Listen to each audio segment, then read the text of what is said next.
A growing number of communities nationwide are trying anything to keep their businesses afloat.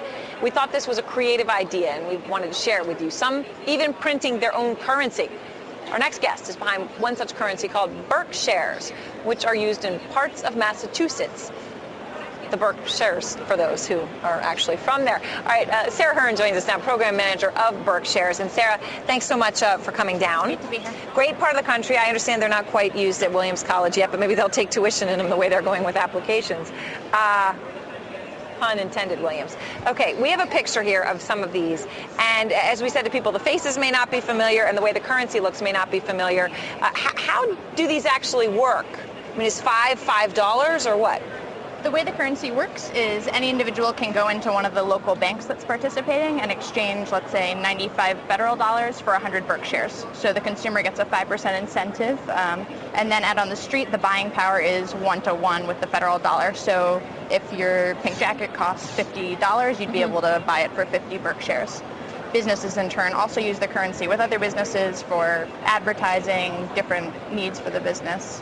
So you can actually go into the bank. I mean, there is an exchange rate per se with the United States dollar. Exactly. All right, so I understand for consumers, and you're saying they get this discount. That makes sense. What happens then when they go into the store? I go into a Barnes & Noble, and I spend my BerkShares, I buy a book. But then Barnes & Noble has my BerkShares. What do they do? I mean, can they turn that back to dollars? That's a great question. So what we're seeing is of the 370 businesses that are participating, it's almost exclusively small, independently owned businesses. So what you're getting is businesses that can, in effect, support their local economy and use the local currency to meet their needs personally and as a business. So our local bookstore does take BerkShares and is able to use it. All right, so have other municipalities, can we say, have they called you? Other people been curious about doing this? And how much, what is the outstanding currency of the BerkShare? We've gotten calls from, nationally, just from communities all over. Another great program that's really working on expanding is called Equal Dollars in Philadelphia.